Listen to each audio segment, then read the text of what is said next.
Bismillah ar-Rahman ar-Rahim. Iyyaka na'budu wa iyyaka nasta'in. Mr. President, Honorable Secretary General, Excellencies, ladies and gentlemen, I feel honored today to represent my country at this forum of world leaders, where we have a chance to discuss problems that the world is facing. I want to talk about a lot of problems, but just 4 today. And I especially came to this forum despite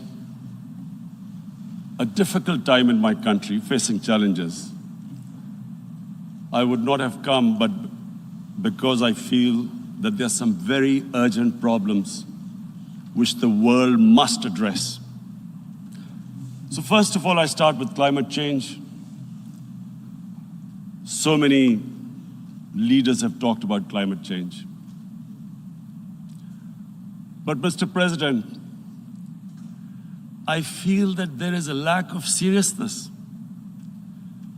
Perhaps world leaders some of the leaders who can do a lot, do not realize the urgency of the situation. We have a lot of ideas, but as someone said, ideas without funding is mere hallucination. Pakistan, I'll give you start with my own country. Our country is amongst the top 10 nations in the world which are most affected by climate change. We depend upon our rivers.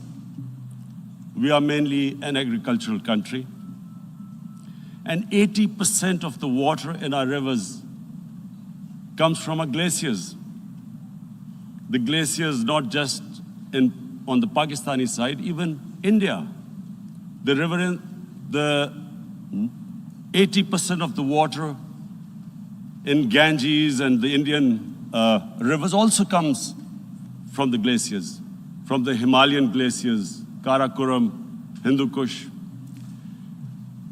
And these glaciers are melting at quite a rapid pace. We detected already 5,000 glacial lakes in our mountains. And if this keeps going, if nothing is done, we are scared that humans are facing a huge catastrophe. In my country, when my party came to power in the province of KP, we planted 1 billion trees in 5 years. Now we've set ourselves a target of 10 billion trees in Pakistan. Idea being to counter the effects of global warming. But one country cannot do anything. This has to be a combined effort of the world. My optimism comes from the fact that the Almighty has endowed humans with great powers. We can do anything, provided our survival instinct is stirred up. And this is really what I hope that the United Nations will take a lead in this. There must be more emphasis. Richer countries must be pushed.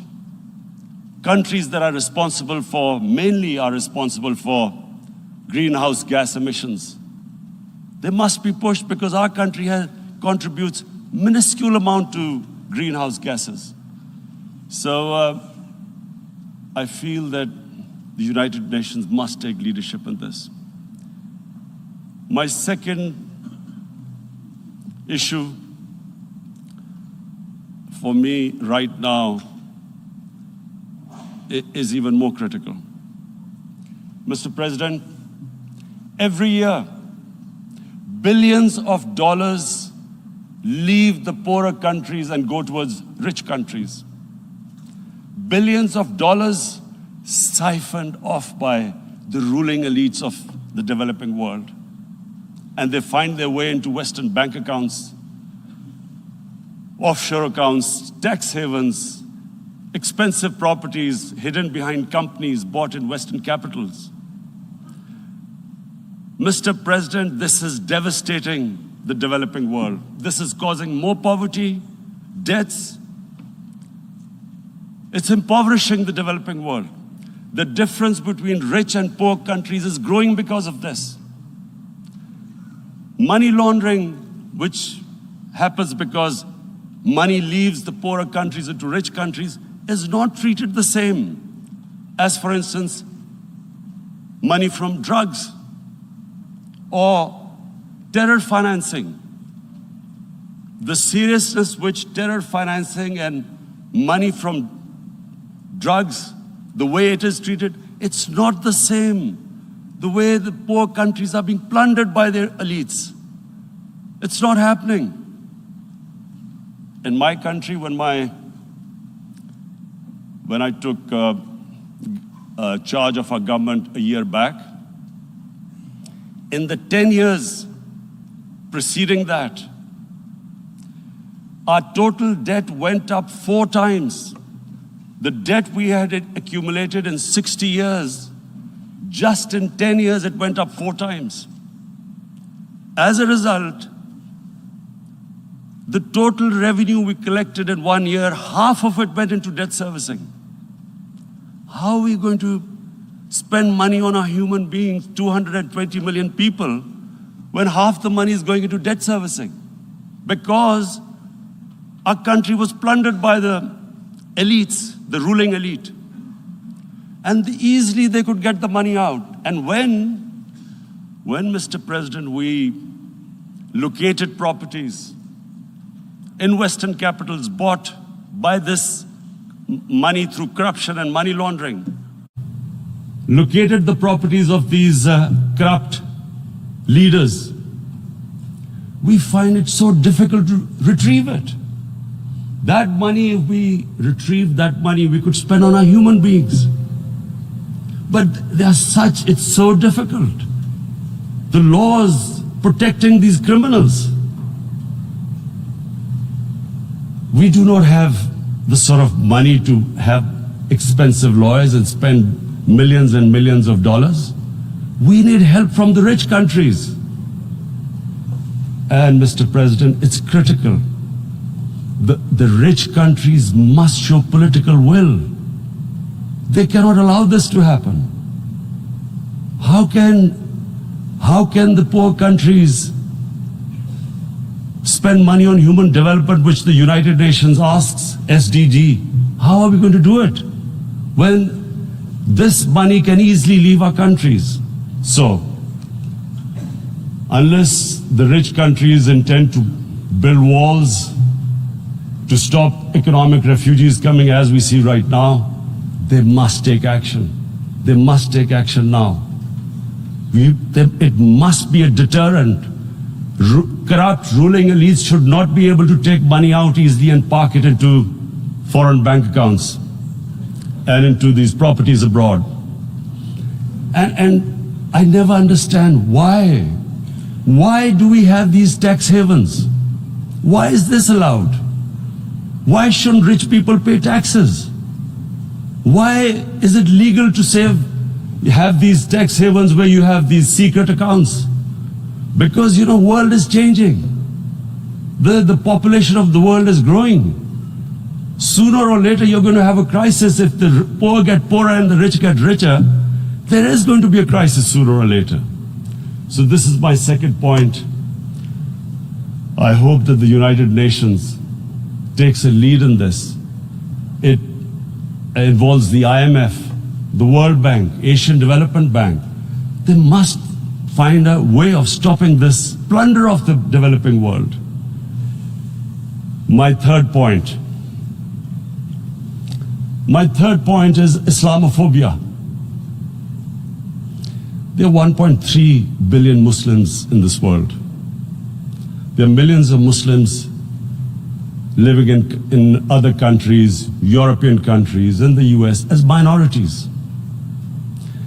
Islamophobia since 9/11 has grown at a pace where it is alarming.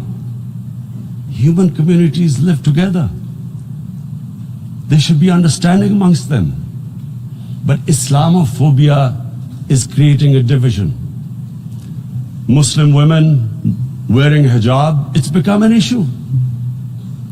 It's become an issue in some countries. Hijab is some sort of a weapon. A woman can take off her clothes in countries, but she can't put on more clothes. How is this happening? Because of Islamophobia. And how did this Islamophobia start? After 9/11. And why did it start? Because certain Western leaders equated terrorism with Islam. Islamic terrorism. Radical Islam. What is radical Islam? There is only one Islam, and that is the Islam we follow of Prophet Muhammad sallallahu alaihi wasallam. There is no other Islam. Radical Islam, Islamic terrorism, what message did they send to people in the West, and why is there Islamophobia? How is a person in New York, in the Midwest, in the US, in European capital, how is he going to distinguish between who is a moderate Muslim and who's a radical Muslim? Because terrorism has nothing to do with any religion. This Islamic terrorism, Islamic radicalism, and sadly used by leaders, this has been the main reason for this Islamophobia. And it has caused pain amongst Muslims. We in Muslim countries watch this Islamophobia traveling abroad, and it's getting worse. And may I just say, Mr. President, that in European countries, it is marginalizing Muslim communities.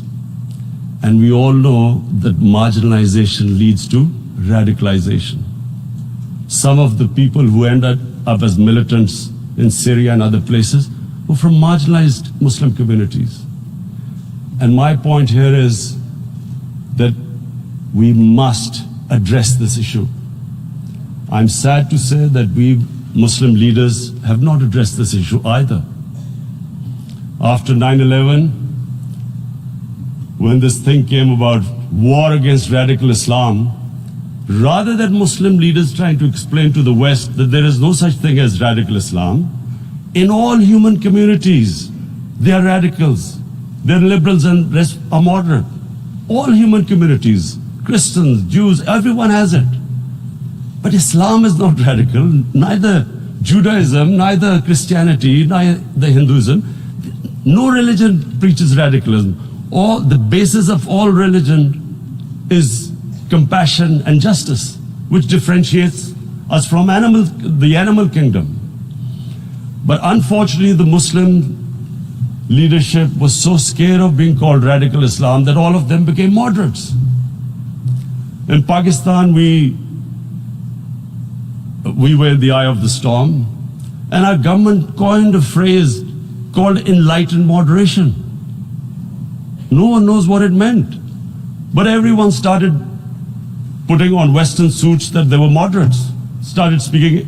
Even those who didn't know English would speak English because they were moderates. No one had a clue what it was, because we, in the Muslim world, did not explain to the West that there is no such thing as radical Islam. One of the reasons why after 9/11 Islam was supposed to be equated with terrorism was suicide attacks. Because the 9/11 bombers did a suicide attack, all sorts of theories came up that the Muslims are involved in suicide attacks because they will get virgin in heavens. Some came up with, what about women? Suicide attackers. So this bizarre thing happened. No one explained.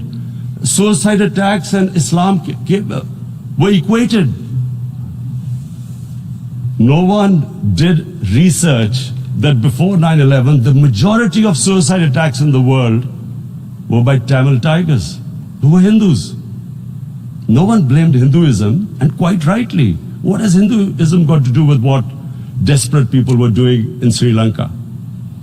We all know about, we've seen films about Japanese kamikaze pilots at the end of the Second World War doing suicide attacks. No one blamed the religion. But here we were trying to prove we were moderates and not explaining to the West. But the most important thing I wanted to say here today, in explaining this Islamophobia, Mr. President, and I feel it's very important because I've spent, because of, I played professional sport in England, I spent a lot of time there, so I know how the Western mind works and how West views religion. So where the misunderstanding about Islam came. And one of the reasons it caused Islamophobia. That was, in 1989, this book was published, maligning, insulting, ridiculing our Prophet Muhammad sallallahu alaihi wasallam. And there was a reaction in the Muslim world. The West couldn't understand what was the problem. Because in the West, because I have spent so much time in the West, religion is perceived completely differently.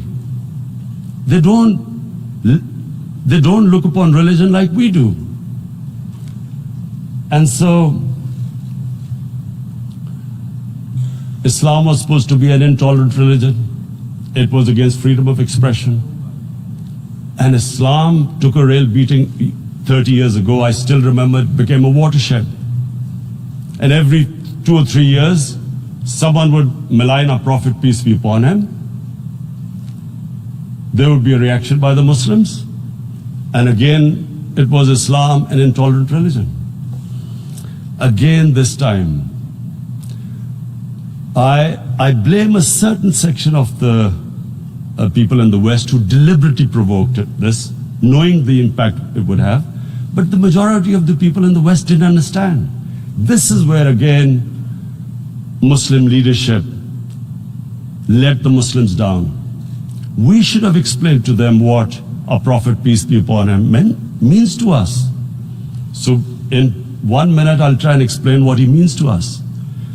Our Prophet was the witness to the divine book, the Holy Quran.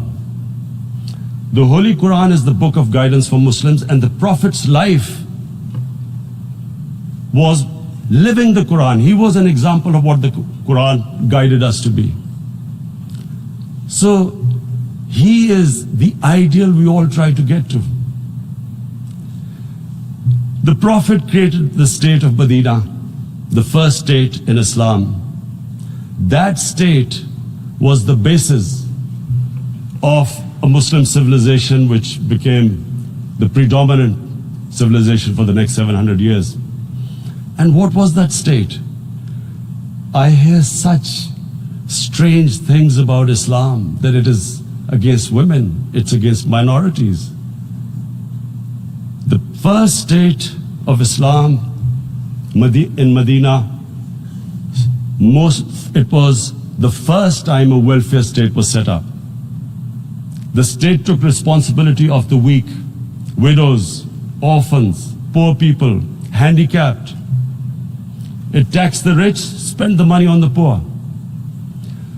The state announced that all human beings are children of Adam, hence equal, whatever the color of their skin. The state announced, the Prophet announced that, and slavery, the whole system depended on slavery as it did for many years in the Western societies. The Prophet said that one of the greatest deeds is to free a slave. But because the society depended on slavery, he said, but if you have to treat them as an equal member of the family. And as a result, something happened in a Muslim world which hasn't happened in any other civilization. Slave dynasties appeared, slaves became kings. The Mamluks, slaves who ruled Egypt. In India, there were slave dynasties. And then, with minorities, again, you hear that Islam is supposed to be against minorities. Let me just make this clear. In Islam, the Prophet announced that everyone was free to practice his religion.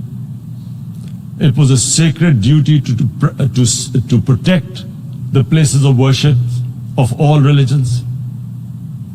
He announced that every person is equal in front of law, whatever his religion or his color. And this incredible case, and I always quote this, that the fourth Khalifa, the head of state of Medina, he lost a court case against a Jewish citizen. So, number one, it showed there was a rule of law, no one was above law. And number two, that a Jewish citizen was an equal citizen. So, Mr. President, when a Muslim society is unjust to its minorities, it is going against the religion of Islam and our Prophet, peace be upon him. So, it is important to understand this. The Prophet lives in our hearts. When he's ridiculed, when he's insulted, it hurts. As we human beings understand one thing, the pain of the heart is far, far, far more hurtful than physical pain. And that's why the Muslims react. And I always thought that if I ever had this stage, I would try and explain this to the world community, especially to the Western community, because having lived in the Western community, people didn't understand this. When I first went as a teenager to England, there was a comedy film on Jesus Christ. It's unthinkable in Muslim societies. So we need to explain that, look, in a human community, we must be sensitive to what causes pain to other human beings. We have, in the Western society, and quite rightly, the Holocaust is treated with sensitivity because it gives the Jewish community pain. That's all we ask. That do not use freedom of speech to cause us pain by insulting our Holy Prophet. That's all we want. And now, the number fourth point, Mr. President, and this is the most critical point, is the reason why I especially came here. It is about what is happening in Kashmir. Before I go on this, I want to make one thing clear. That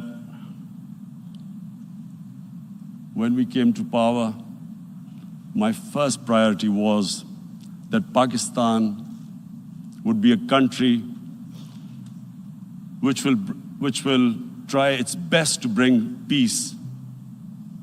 We had been through this war on terror. We joined the United States war on terror after 2001. And Pakistan went through one of its worst periods where 70,000 Pakistanis died and over 150 billion was lost to our economy. And Mr. President, I opposed the war because in the 80s, Pakistan had joined the Western countries in what was the freedom struggle then in Afghanistan against the Soviets. And it was funded by the Western countries. These Mujahideen groups, which were treated in guerrilla warfare, were trained by Pakistan Army, funded by the Western countries, and especially US. and they waged what was a freedom struggle in Afghanistan. The Soviets called them terrorists. We called them freedom fighters. 1989, the Soviets retreated. The Americans packed up and left. Pakistan was left with these groups.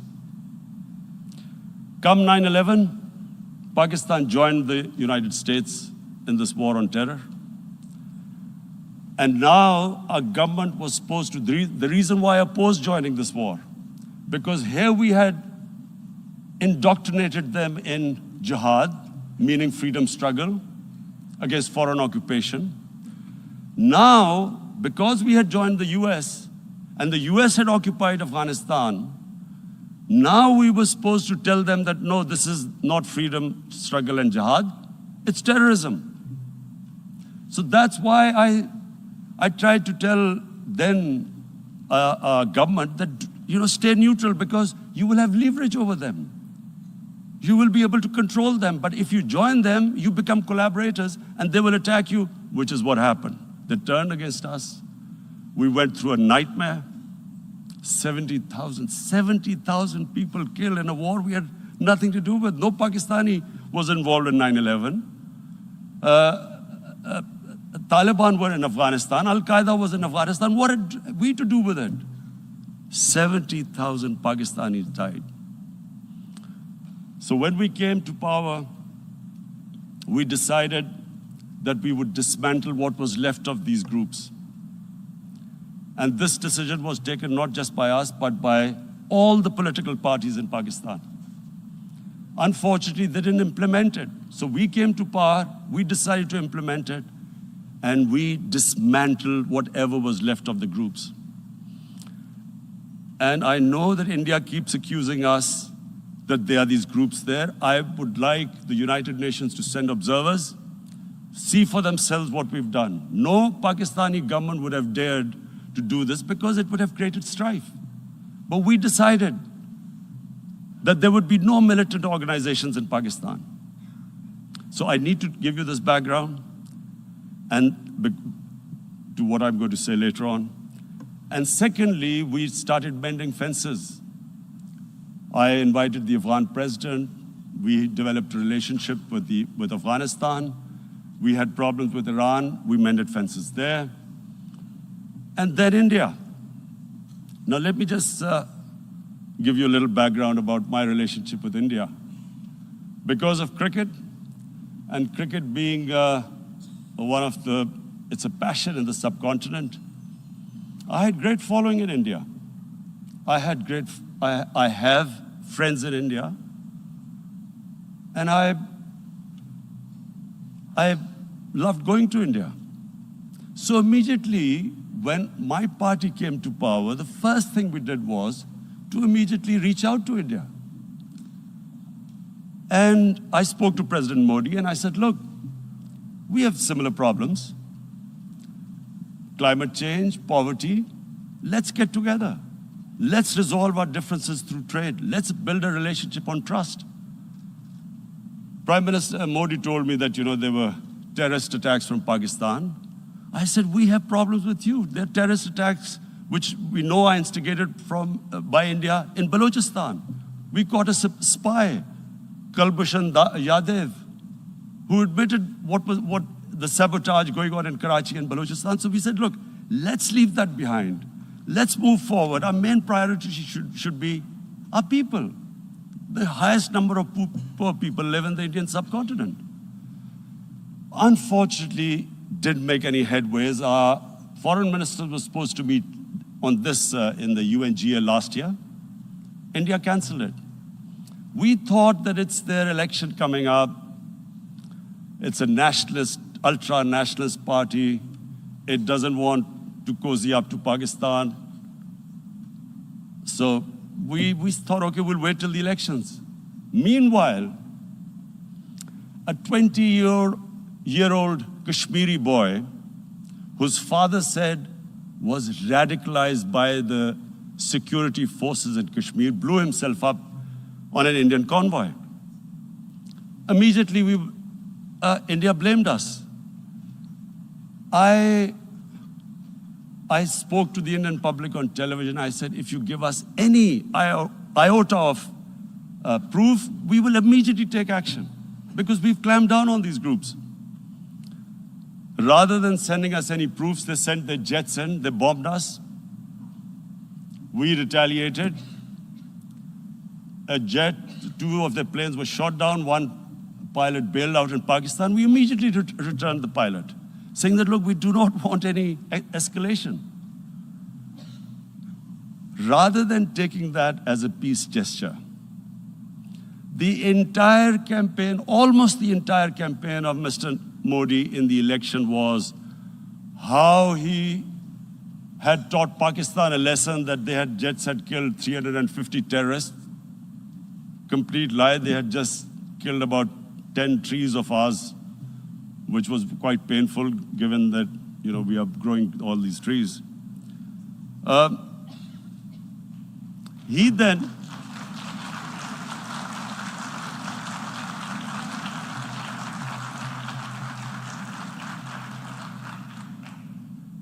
the election campaign, Mr. Modi used words like, this is just a trailer. The movie is about to start. I went into Pakistan and taught them a lesson. This was the election campaign. Okay, so we thought, us politicians make all these statements to win elections. So, okay, after elections, we'll get back to our normal relationship. Well, the moment the elections ended, we approached India. No response, but then we discovered they were trying to push us in the FATF blacklist to bankrupt us. That's when we realized there was an agenda. And that agenda became obvious on the 5th August when India went against 11 United Nations Security Council resolutions which say that Kashmir is a disputed territory and the people of Kashmir have the right of self-determination. They went against that. They went against Simla Accord, which is about bilateral, sorting out our differences through bilateral means, went against that. They actually went against the Indian Constitution. Illegally, they revoked Article 370, which gave Kashmir the special status. They got an extra 180,000 troops there. Total number of security forces in Kashmir now are 900,000. And they put 8 million people of Kashmir under curfew.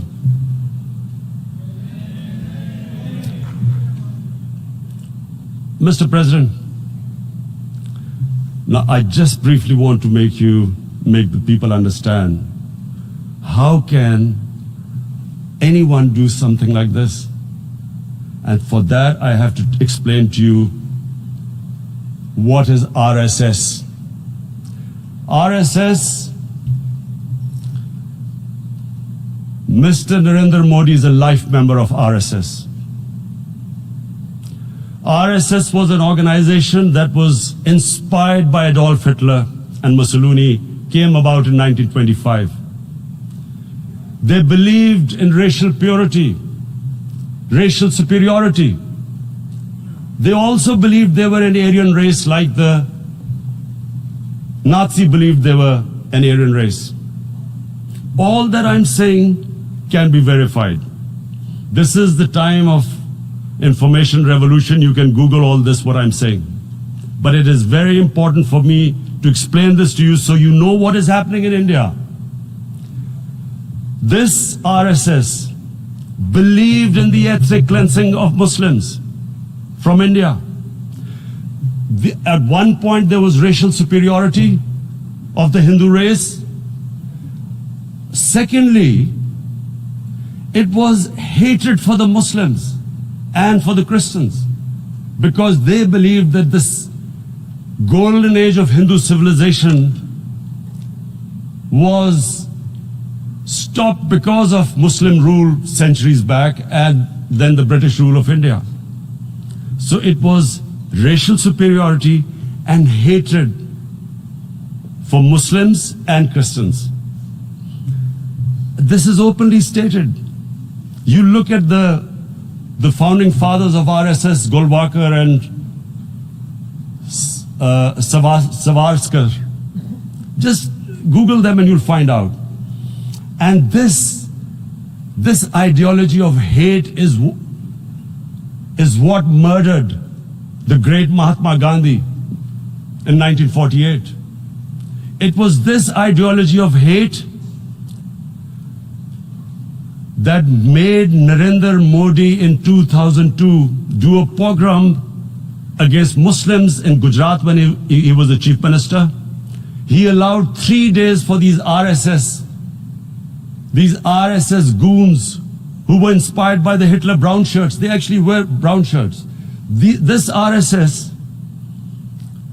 the Congress Home Minister gave a statement that in RSS camps, terrorists are being trained. And these terrorists butchered 2,000 Muslims and 150,000 Muslims were made homeless. Narendra Modi could not travel to the US because of that. And I need to make you understand this background before I explain to you that what sort of a mindset would lay siege to 8 million people with 900,000 troops. Women, children, sick people, locked in as animals. In fact, of what I know of England, if 8 million animals were locked in, the RSPCA would have made a lot of noise about it.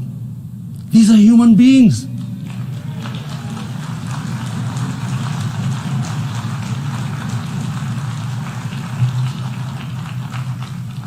And Mr. President, what comes with racial superiority, these illusions of Aryan superior race, is arrogance.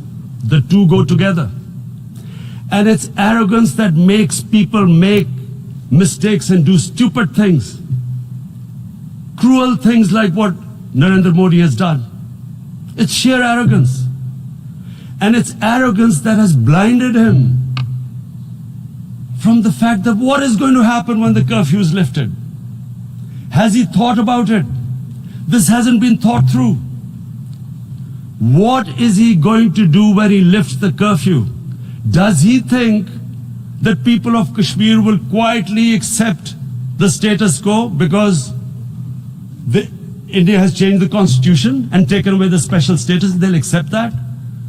Mr. President, 100,000 Kashmiris have died in the past 30 years because they were denied the right given by the United Nations, the right for self-determination. 100,000 have died and 11,000 women have been raped. There are 2 human rights, United Nations human rights reports on this.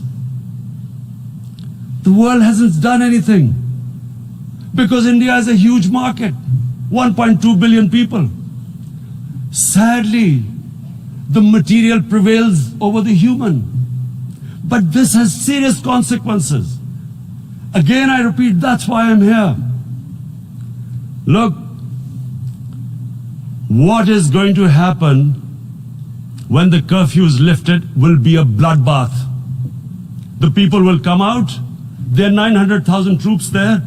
They haven't come to, as Narendra Modi says, he's done this for prosperity of Kashmir. This is supposed to be for the development. These 900,000 troops, what are they going to do when they come out? There'll be a bloodbath. Has he thought it through what happens then?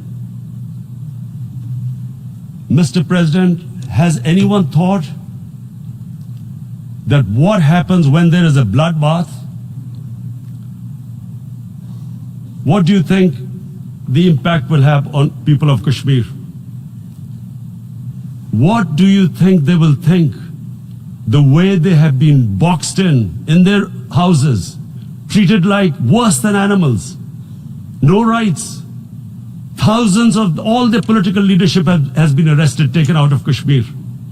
Even those Kashmiri leaders who were pro-India have been taken out. 13,000 boys have been picked up and taken to God knows which destinations. So what do they think? What will the people of Kashmir do when they lift the curfew? They will be out in the streets. And what will the soldiers do? They will shoot them. They've already used pellet guns, blinded young boys. In the last 6 years, the 5 years, the oppression that has gone on in Kashmir. And so, Kashmiris will be further radicalized. Mr. President, there will be another Pulwama. And guess what? India will blame us. They're already blaming us. They're saying all this is happening because of Pakistan. One of their defense ministers said there are 500 terrorists lined up on the border to go in. Why would Pakistan send 500 terrorists when there are 900,000 troops? What impact are they going to make? What will they do? And why would? Don't we know that the moment there is some terrorist attack, all that will happen is there will be further cruelty and oppression of the people of Kashmir. We will just give the 900,000 troops to further crush the people of Kashmir. And then we'll give the Indian government an excuse that, look, Pakistan is a terrorist state, and this mantra that has gone on, Islamic terrorism. The moment you use this catchword, Islamic terrorism, the whole world turns away. No one talks about human rights. You can do whatever you want, which is what has happened in Kashmir, because they keep using this word, Islamic terrorism. And this is what they're doing right now. What do we benefit from further increasing the cruelty on the people of Kashmir? And why would we want this? But there is no other narrative left for India. As when they lift the curfew, whatever happens, Pakistan will be blamed, and there is always a danger of another Pulwama. They might come and bomb us again, and then another cycle might start. And what does Narendra Modi think that 180 million Muslims of India are thinking right now? Aren't they watching these Kashmiris stuck inside for 55 days they've been stuck in? Aren't they watching? What do you think? Don't you think that the Muslims will be radicalized in India? And I'm talking about 180 million people. And when they get radicalized, there will be some incident in India somewhere down the line. Again, we will be blamed. And I'm warning you right now, again, we will be blamed. And Mr. President, what about 1.3 billion Muslims who are watching this? And they know that it is only happening in Kashmir because they're Kashmiri Muslims. This is not happening to Kashmiri Hindus. They know that this is happening because of their religion. So what do you think they will be thinking? What do you think the Jewish community would think if they were, forget 8,000 Jews stuck like this? What do you think Europeans would think? What do we think? I mean, any human community, if their members are stuck like that, what do you think they will think? Are we a children of a lesser God? Is it not going to cause us pain? And then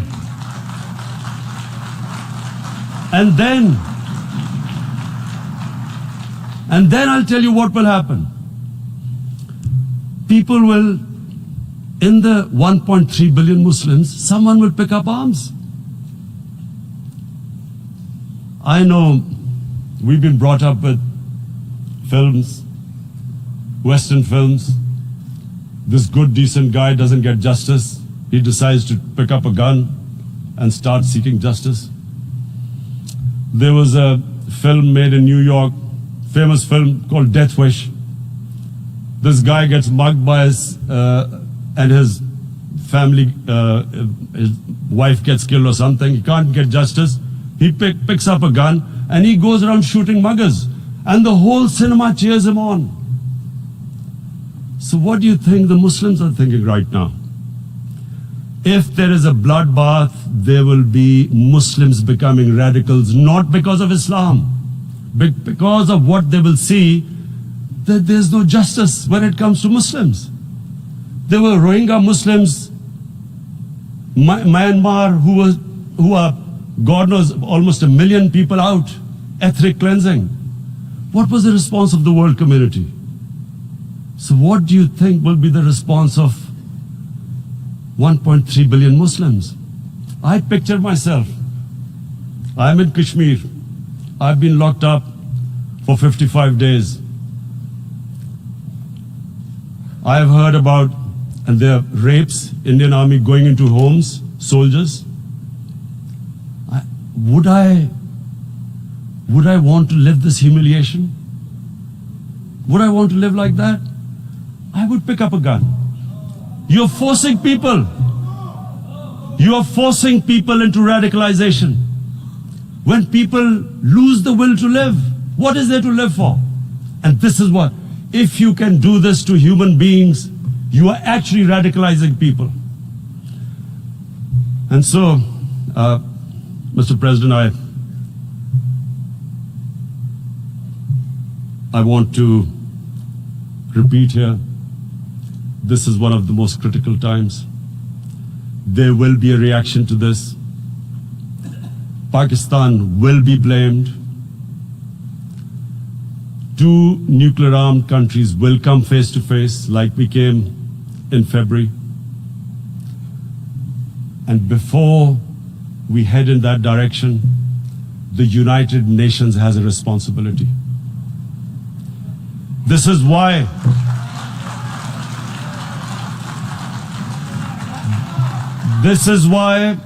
the United Nations came into being in 1945.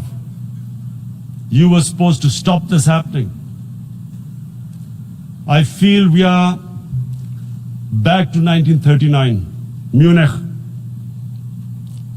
Czechoslovakia has been taken, annexed. What is the world community going to do? Is it going to appease a market of 1.2 billion, or is it going to stand up for justice and humanity?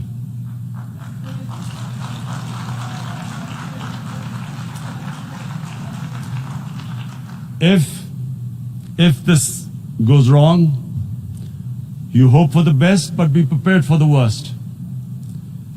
If a conventional war starts between the 2 countries, Mr. President, if a conventional war starts, and anything could happen, but supposing a country 7 times smaller than its neighbor is faced with the choice, either you surrender or you fight for your freedom till death, what will we do? I ask myself this question. And my belief is, La ilaha illallah, there is no God but one. And we will fight. And when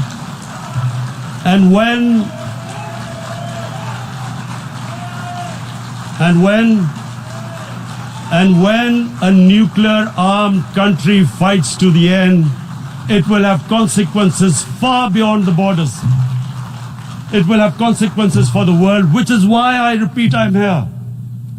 Because I'm warning you, it's not a threat. It's a fair worry that where are we headed? And I've come here to tell the UN, you've got to, this is a test for the United Nations. You are the one who guaranteed the people of Kashmir the right of self-determination. They are suffering because of that. And this is the time. This is the time not to appease like in 1939 appeasement took place. This is the time to take action. And number 1 action must be that India must lift this inhuman curfew, which has lasted for 55 days. It must free all political prisoners, and especially those 13,000 boys that have been picked up. Parents don't know where they've disappeared. And then the world community must give the people of Kashmir the right of self-determination. Thank you. En nombre de la Asamblea General agradezco al señor Primer Ministro de la República Islámica de Pakistán la declaración que acaba de formular y pido a protocolo que acompañe a su excelencia. La Asamblea escuchará un discurso del Primer Ministro de la República Helénica, Su Excelencia Kyriakos Mitsotakis.